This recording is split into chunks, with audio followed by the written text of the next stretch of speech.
नमस्कार मित्रों, सुप्रभात, गुड मॉर्निंग।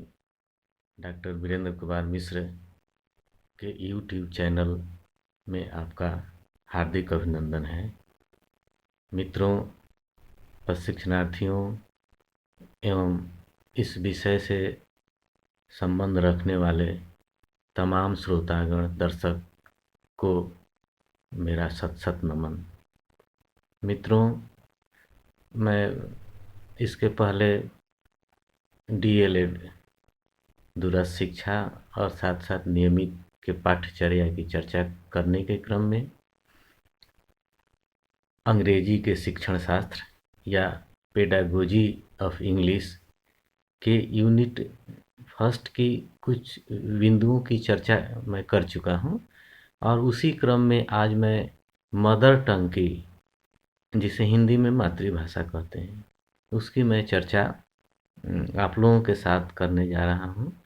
और आदर के साथ मित्रों, आप मेरे इन अनुभवों को आप पसंद करेंगे, ये मैं आशा करता हूँ। मित्रों, इसके पहले जो भी मैं इस विषय पर या यूनिट 1 पेडागोजी ऑफ इंग्लिश, जिसे F6 प्रथम वर्ष में नियमित और S6 द्वितीय वर्ष में इसका कोड है। मित्रों, जैसे पहले मैं कह चुका हूं कि 2-3 बिंदुओं को जिसकी चर्चा मैं दूसरे क्लिप्स में, या हम उसको फिर रिमाइंड कर देते हैं।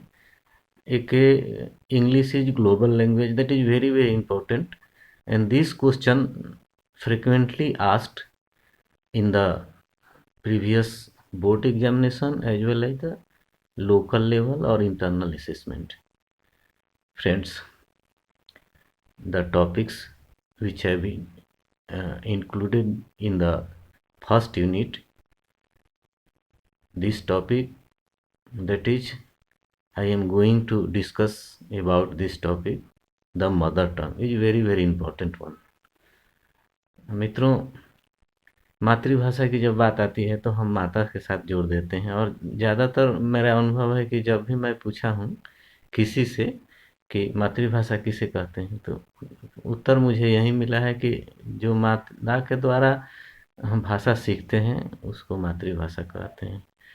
तर्क के साथ उनका उत्तर तो सही है, हम उसे काट नहीं सकते हैं, लेकिन अगर टेक्निकल पॉइंट से देखा जाए तो फिर इसके अर्थ अलग हो जाते हैं, और जिसकी मैं चर्चा पहले भी कर चुका हूँ और अभी आप इस समय भी करूँगा।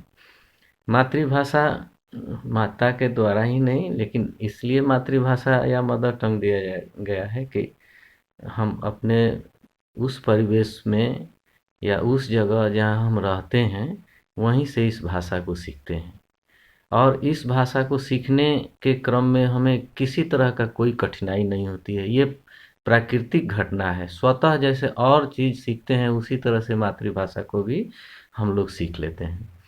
मित्रों, मातृभाषा की जब बात आती है तो जैसे हम जानते हैं कि भाषा के 4 कौशल हैं: सुनना, बोलना, पढ़ना, लिखना, जिसे संक्षिप्त में कहते हैं सु, बो, पली, और अंग्रेजी में उसका संक्षिप्त रूप हम देते हैं LSRW।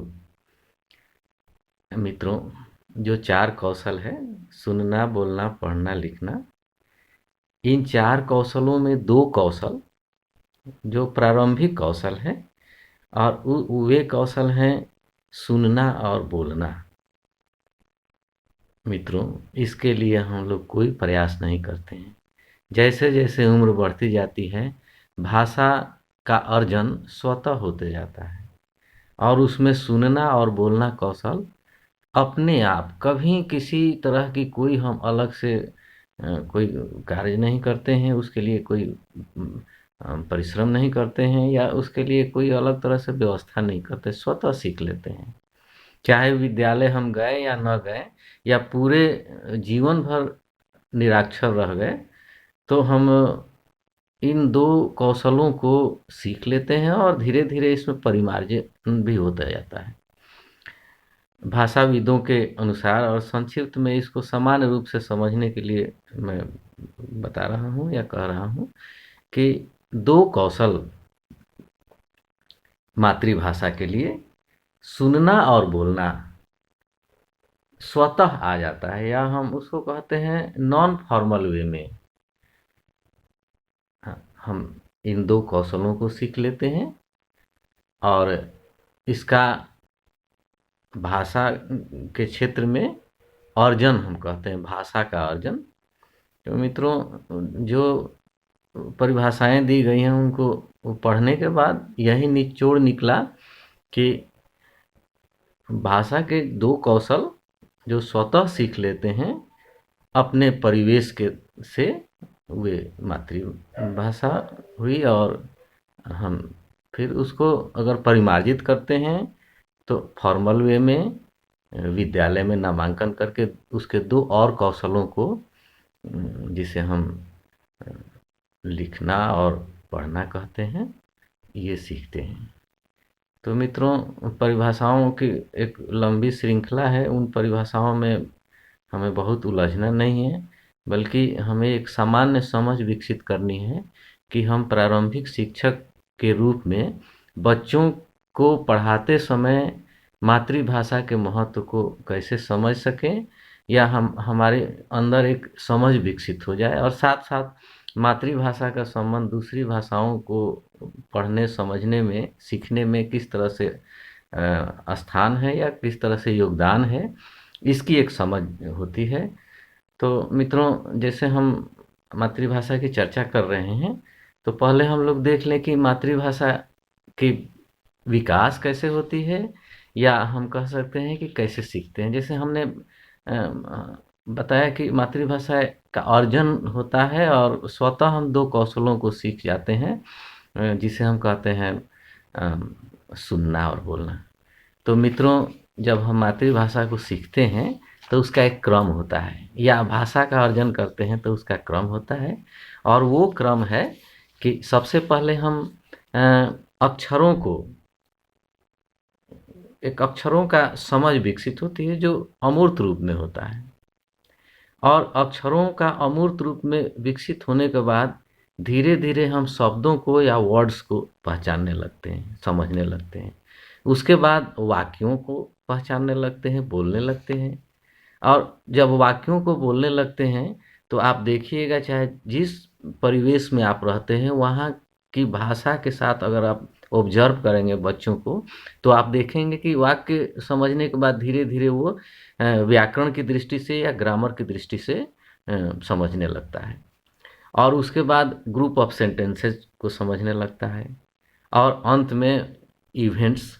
और इवेंट्स में भी दो स्टेप्स माना जाता है भाषा सीखने के क्रम में, एक तो पैराग्राफ और दूसरा कहानी। तो हम इसको संक्षिप्त में कह सकते हैं कि मातृभाषा को सीखने के क्रम में ये घटनाएं होती है।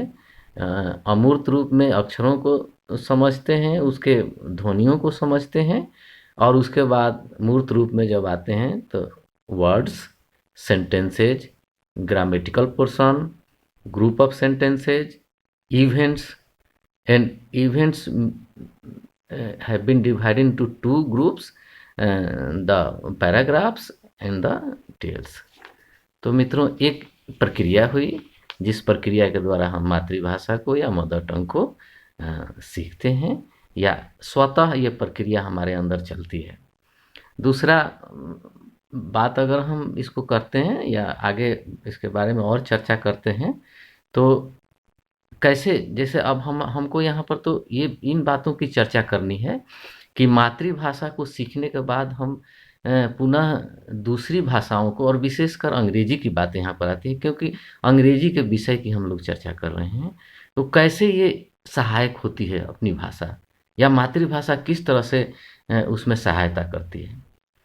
मित्रों, अगर हम मातृभाषा को फॉरेन लैंग्वेज या अंग्रेजी सीखने की क्षेत्र में योगदान की बात करें तो एक क्रम है, और उस क्रम को मित्रों हम लोग एक सिस्टमेटिक रूप से रख सकते हैं।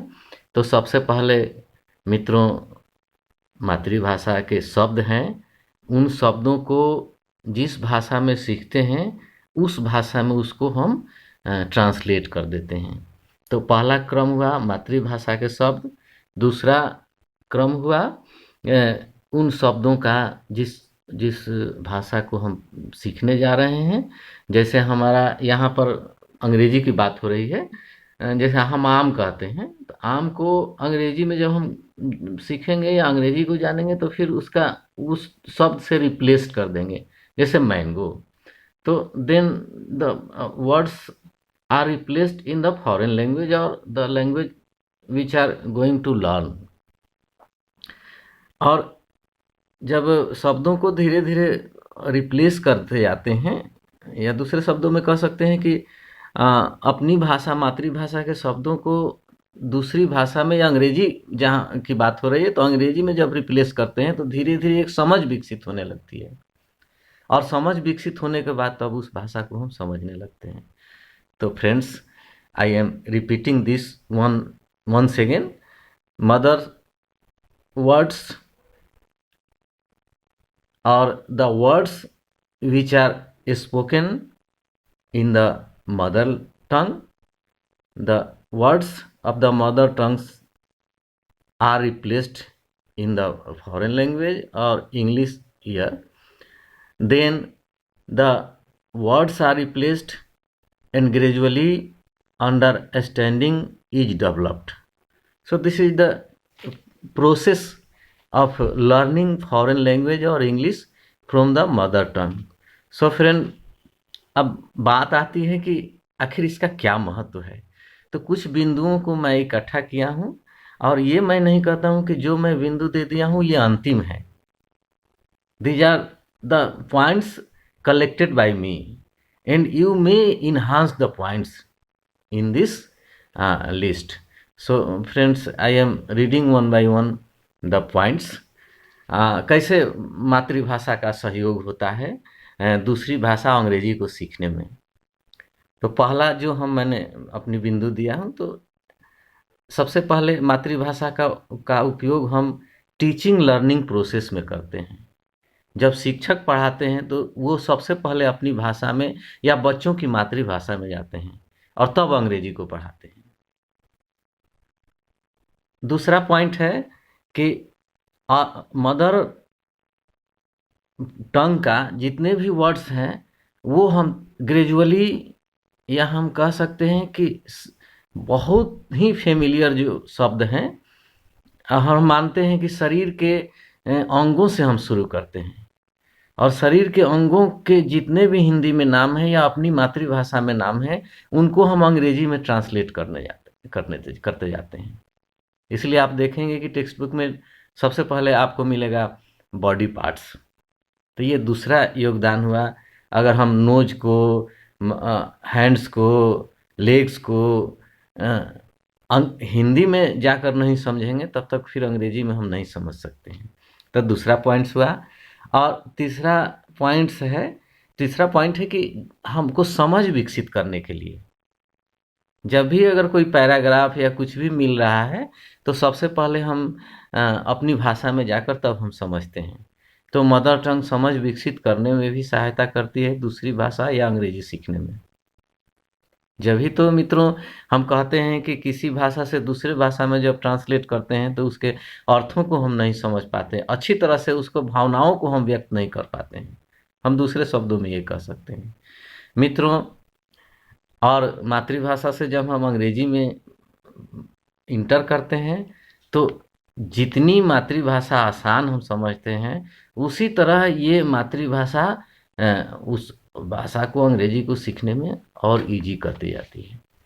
तो फ्रेंड्स, ये मैं एक बार और पढ़ रहा हूँ और आपके सामने इन बिंदुओं को मैं रख भी दूंगा, आप देख भी लेंगे। द पॉइंट्स आर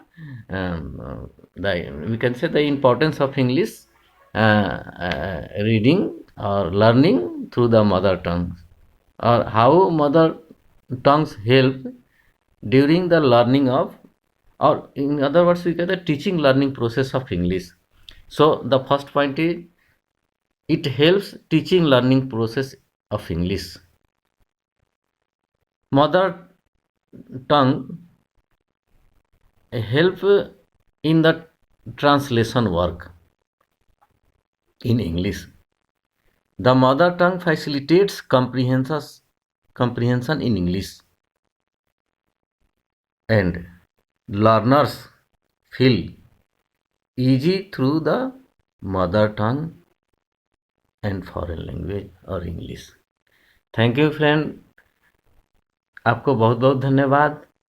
और मैं आशा करता हूँ कि आप इसमें कुछ और कमियों को उजागर करेंगे, और मैं इन पॉइंट्स को एक बार और आपके सामने मैं रख रहा हूँ। आप इनको देख लेंगे कि कैसे ये सहायता करती है अपनी मातृभाषा। तो ये पॉइंट्स हुए, और उसके बाद जो प्रोसेस की चर्चा मैंने किया कि किस प्रोसेस से हम लोग सीखते हैं, तो फ्रेंड्स उसको मैं अभी आपके सामने रख रहा हूँ, और आप देखेंगे कि ये एक प्रक्रिया है। इस प्रक्रिया के द्वारा हम अंग्रेजी सीखते हैं अपने मातृभाषा के द्वारा। और पहला पॉइंट मित्रों मैंने बताया कि कैसे कोई शब्द, या हम इसको यूँ कह सकते हैं कि जब हम अपनी मातृभाषा सीखते हैं तो उसका प्रोसेस क्या है। तो जैसे हमने बता चुका है कि words, sentences, grammar, group sentences, events. Thank you friends again, और आपके सुबह के सेशन में आपका तहे दिल से शुक्रिया। धन्यवाद मित्रों।